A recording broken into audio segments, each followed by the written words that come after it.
गणपती बाप्पा मोरया. 3 माळा गणपती भरलो होतो बघा, पूर्ण गच्च असं. तर नमस्कार मित्रांनो, सकाळ सकाळी लवकर निघालेलो आपण गाडी भरायला. स्टार्टर मारून केली सुरुवात. आपल्याला एमटी जायचं बघा कोकणात, तिकडनं जाऊन गाडी भरायची होती. लागलीच डिझेल टाकी पण फुल करून घेतली. प्रवास जर आपला मोठाच होता आजचा. डायरेक्ट आलो मग भरायच्या पॉइंटला. पहिला यो सगळा पसारा खाली काढून घेतला, लावला मग पहिला माळा. आणि ह्याच मूर्त्या होत्या बघा, त्या आपण आता भरायच्या येतात. आणि आपण काय ह्यांची पहिला एक ट्रिप मारली होती, तसंच आता परत जायचं आपल्याला पेनला. मग असं लावायला चालू केलं, व्यवस्थित असं लावून घेतलं. पूर्ण गाडी भरून एक 6 मूर्त्या राहिलेल्या, त्या अशा वरती कॅरेजवर ठेवून घेतल्या. हायवेला आलो तर जरा गार वगैरे घेऊया म्हटलो, गार घेऊन आलो गाडीपाशी. गाडी भरून बाहेर पडूसपर्यंत का नाही 2-1 वाजलेले. आता जरा आणि पुढे जायचं आणि जेवायला जरा थांबायचं. तेवढ्यात वरचं कॅरेज वरचं का नाही गणपती हलायला लागलेत वाऱ्यानं. त्यामुळे पहिला ते का नाही खाली ठेवून घेतलो कॅबिन मध्ये. झाड बघून वडली साईडला, लावली सावलीत गाडी. आता म्हणलो पहिला जेवण करून घेऊया. आपण काय घरातनं डबा आणलेला, त्यामुळे काय मस्तपैकी असं जेवण करून घेतलो. मस्त असं जेवून केलो प्रवासाला सुरुवात. आणि गाडी काय आपली सकाळी खाली होणार आहे, त्यामुळे काय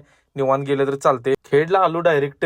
आता म्हणलो जेवूनच जाऊया इथंच. आपण परवा इथं जेवण जेवलेलो, 1 नंबर जेवण होतं. मस्त असं शाकाहारी ताटावर दिला दणका, 1 नंबरचं घरगुती जेवण होतं. जेवण करून डायरेक्ट आलो आपण माणगाव वगैरे पास करून पुढे. आता काय इथनं पेन एक 50 किलोमीटर राहिलं होतं. आता काय सकाळी 5 वाजता जरी उठून गेलं तर 8 वाजेपर्यंत पार्टीच्या दारात जाते. त्यामुळे इथं पंपात निवांत आता झोपूनच जायचं. 5ला बरोबर उठलो, पहिला तोंड धुवून वगैरे घेतलं, लागलीच डिझेल पण टाकून घेतलं इथंच. टाकी केली परत फुल्ल आणि डायरेक्ट आलो मग पेन हमरापूर गावात. कारखान्यापाशी येऊन गाडी लावली रिव्हर्स. आता गाडी खाली करायची आणि परत लोडिंगचा विषय आहे. त्यामुळे भेटूया आता आपण नेक्स्ट पार्ट मध्ये. धन्यवाद.